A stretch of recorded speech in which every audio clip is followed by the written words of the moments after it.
Hi, I'm Laura Sanchez. I'm your professor for this class, Sociology 1010. I Let's see if I can get this show for you. I wanted to talk to you a little bit about the course, and so let's see if I can get this to work.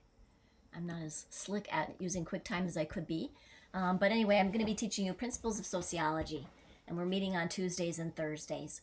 And I wanted to just send you a little welcoming video because I'm very excited to spend time with you this semester and teach you what sociology is and to learn from you about your sociological imaginations and talk to you about how sociology is a science that studies humans in interaction with each other and humans in their environment and humans in the institutions around themselves. And so I know that all of you are probably really good people watchers, and so you're probably already sociologists at heart. And so the main thing I wanted to talk to you about today is the main thing I want you to get out of this course, but then also to talk to you about the reality that we're taking the course during a global pandemic. It looks like there's still some variants that are being kind of generated. And so I'm hoping to talk to you a little bit about how we can be safer in this course, a little bit safer and mindful of each other's well-being. And so one of the things I wanted to talk to you is you're going to get a sociological imagination out of this course. And what is that?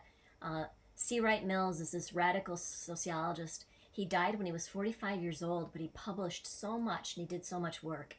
And he developed this book he called The Sociological Imagination. And in it, he argued that a sociologist is really a very interesting person because they understand their own life story, their own personal biography, as it's playing out in their moment in history, in their own particular society. And so what it is to be young people now who are living through this moment of a global pandemic and our changing views about global climate instability and the changing economy, like you're living through an unusual moment in history. And so you're doing that in the United States. And so kind of thinking and reflecting on how those three types of things, your life story, your moment in history, and your society, really shapes your understanding about society and its problems. Another thing I hope you get out of the course is a keen appreciation for how your own private troubles are part of a larger tapestry of social public problems. So, how global climate instability is affecting all of us, how the shrinking middle class is affecting us, how rising costs of education affects not just you, but many people who are young adults like you. And so this course is really kind of reflecting on that. There's a quote by C. Wright Mills I want to read to you. I think it's really kind of very useful for this class right now. C. Wright Mills said, "Freedom is not merely the opportunity to do as one pleases. Neither is it merely the opportunity to choose between set alternatives. Freedom is, first of all, the chance to formulate the available choices, to argue over them, and then the opportunity to choose." And so C. Wright Mills, he was really trying to kind of use sociology to help people expand their own views about what their own freedom was. And he really felt that part of the sociological imagination is having you have a chance to really see society for how it works and have that frame your view. Okay, so anyway, this course, yes, it's a face-to-face course, and there's about 100 students enrolled in it. Our classroom is not set up for social distancing. And so I wanted to make sure that I built in redundancies in this course. How can we meet the moment and be ready? And so we are going to have face-to-face class meetings in our large seminar room. So I will always be attending class and be ready there to meet with you and to lecture and to hold class discussion and do our activities. But I want to make sure that there's a redundancy if for some reason you can't come to class, you're going to be able to continue with the class if you're able. And so I'm going to be having video lectures on Canvas in our Canvas course shell. And it's going to be the same material that we're covering in class, maybe in slightly different ways, but still the main substance of what I want you to know and be tested on. And so those videos are going to be available for you to watch asynchronously whenever you want. And if you don't want to watch them because you're so good about coming to class and coming to seminars and taking notes, that's great, really great. But they're there even for those who are coming to class if you want to just kind of see the video to remind yourself right before midterms. And I'm doing that because I understand that, with 100 people in our classroom in a maximum capacity room, there may be some days where you're just kind of just a little bit nervous about wanting to come to class. And that some of you may, I hope this doesn't happen, but some of you may have COVID exposure, scares. Some of you may actually become sick. and want to take the class remotely-ish, and I'm trying to set it up so that's available. And some of you may get sick with something else, like the flu or something like that, a cold. And so this course is going to be kind of a shadow course. I will be there teaching you face-to-face and looking forward to talking with you and meeting with you.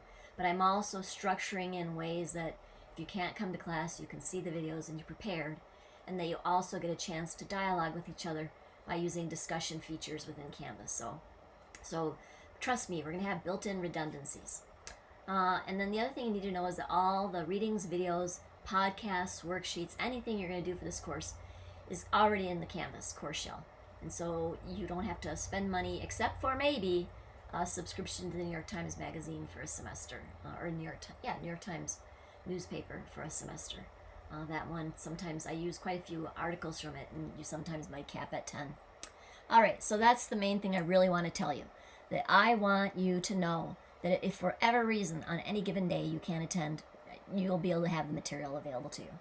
And then the other thing is I wanted to tell you right up front that we learned a lot about Zoom and about how to be more technologically savvy, and I want to grab a hold of that this semester. And so you should know that there are going to be 4 weeks in which our classroom time together is more limited. So for example, on week 3, I have to have heart surgery. So I'll be up at the University of Michigan Hospital. And so on that Tuesday, I'll have like a lecture, a video lecture that you can watch. That's the day I'm having the surgery. And then on Thursday, I'm going to be holding class as a remote Zoom class. So I'll still be kind of recovering.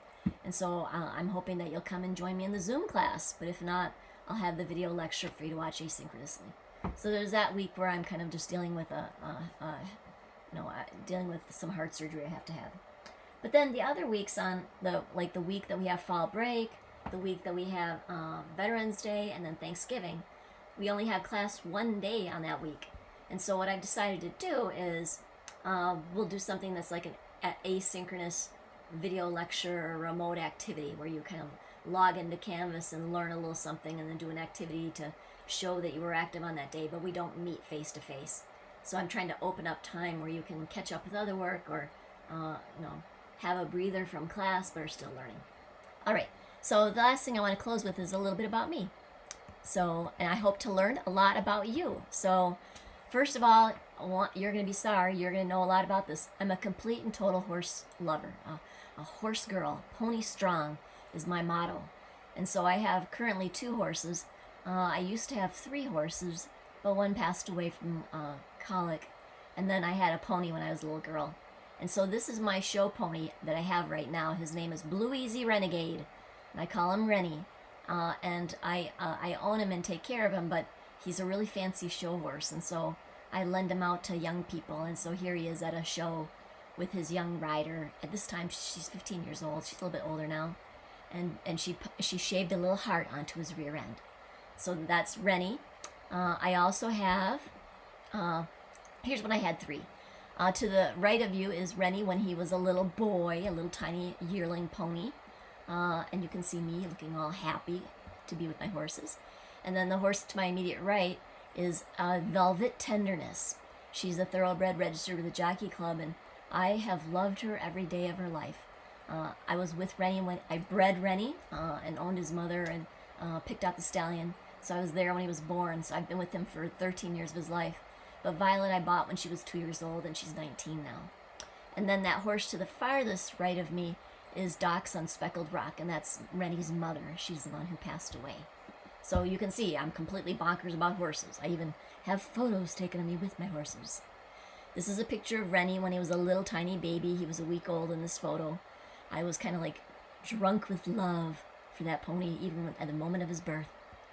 And then here's me, just a photo of me in a dressage saddle. I usually do hunters, but I was just kind of goofing around with my mare.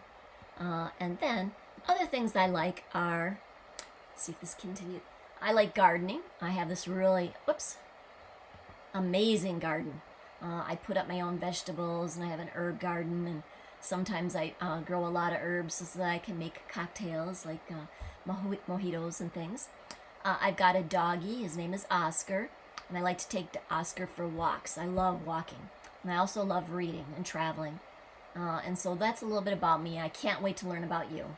And now the thing I want to talk to you about is I'm hoping that I know that you all, we've been through a lot this past year. And so you're going to see me trying to model safe behavior. And so this is practically the only time you're going to see my face, because in class I'm going to be, completely double masked.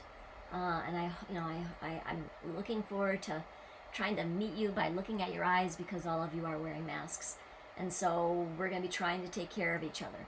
And so I wanted to talk to you from my sociological imagination about the 3 reasons I really want to kind of stay healthy and COVID-free. I know that many of you may have already got COVID, and so you're hoping never to get COVID again. But anyway, I want you to think through, what are your reasons? So one reason for me is at my barn that I board at is just filled with young people. And so many of them are too young at this point to even be vaccinated. So I definitely, given that I'm vaccinated, want to stay healthy so that I'm not one of those people that is symptomless, that has it and might be spreading it. So the first and foremost is young people at my barn, and also my students, my young people that I'll be teaching, and that means you. I want to stay healthy to be sure that I don't get you sick. And then the second reason is my mom. My mom is to the right in that photo, and my Aunt Mary Jane, who just turned 80, is on the left. My mom, over the winter, got diagnosed with cancer and had to go through surgery and her radiation treatments. And so she's a little bit immunocompromised. And so you betcha I want to make sure that I don't in any way interfere with her health. I don't even want to get a cold from me. And then the last one is a super selfish one. So my last reason is, if it will show, is for myself. And so here I am. I'm a pony-loving girl. This is me riding a pony at a volcano in Indonesia. God, I love traveling, and I loved riding that pony on that volcano. There's me in Borobudur doing yoga early in the morning. I climbed up Borobudur when it was pitch black and watched the sunrise on the volcano next to this temple and did a little yoga and got all hippie-ish. I'm so happy. And then here's me as a little girl going fishing with my dad. I was born with a congenital heart defect, and I had to wait until I was 15 years old for them to be able to put in a pig valve to correct it. And now, after 42 years, I'm 57 years old, they're going to put in a cow valve. And so you bet I feel very grateful for the sacrifices animals have made. And I'm moving from a pig valve to a cow valve. So for sure they won't even do the treatment if I get sick. And so I'm trying to make sure I don't get sick so I can have this surgery, and then 2, give myself a chance to be really healthy after. So those are my 3 reasons: my students, young people around me, my mom who I love, and then my own sweet body. So I hope that you're thinking of real reasons why you want to be healthy and strong and take care of yourself if you end up getting sick. I want to help you. I want to teach you sociology. I want to get to know you, and I want to, make sure that I'm a resource to you if you ever need help with anything. That's all. I know this welcome video went a little long, but I just wanted you to know that really important thing. That I'm trying to make sure that this class, no matter what happens out there, we can continue with it. And so it's already going to have a redundant undercurrent of a video lecturing thing going on while I still meet with you face to face. Peace, love, and ponies to you. I will see you soon.